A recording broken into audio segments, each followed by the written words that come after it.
ஒரு கோவிலுக்கு நாம் போறோம்னா கோவில்ல சுவாமி அபிஷேகம் நடந்துருக்கு அல்லது திரை போடப்பட்டிருக்கு. அபிஷேகம் முடிஞ்சுடுத்து திரை போட்டிருக்கா, அலங்காரம் பண்ணிட்டு இருக்கா, அல்லது அர்ச்சனை முடிஞ்சுடுத்து நிவேதனம் நடக்கிறது, அதற்காக திரை போடப்பட்டிருக்கு.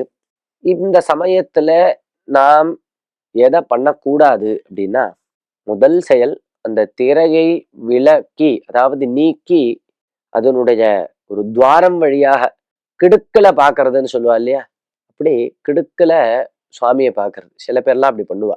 திரை போட்டிருந்தா நைஸா அந்த திரைய விலக்கி ஓட்ட வழியா சுவாமியை பாக்குறது.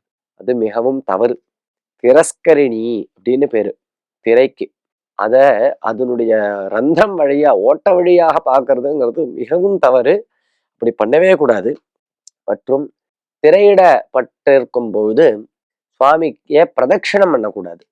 பிரதட்சணம் பண்ணக்கூடாது, நமஸ்காரமும் பண்ணக்கூடாது. உட்காந்து தியானம் பண்ணணும். இல்லது நின்று கொண்டு சுவாமியை நினைத்து கொண்டு இருக்க வேண்டுமே தவிர ஸ்தோத்திரங்கள் சொல்லலாம், பகவன் நாமாக்கள் சொல்லலாம், பாட்டு பாடலாம், பஜனை பாடல்கள் பாடலாம். ஆனா திரை போட்டிருக்கறச்ச நமஸ்காரமும் பண்ணக்கூடாது, பிரதட்சணமும் பண்ணக்கூடாது, திரையை நீக்கி பார்க்கவும் கூடாது அப்படின்னு சாஸ்திரங்கள் சொல்றாங்க.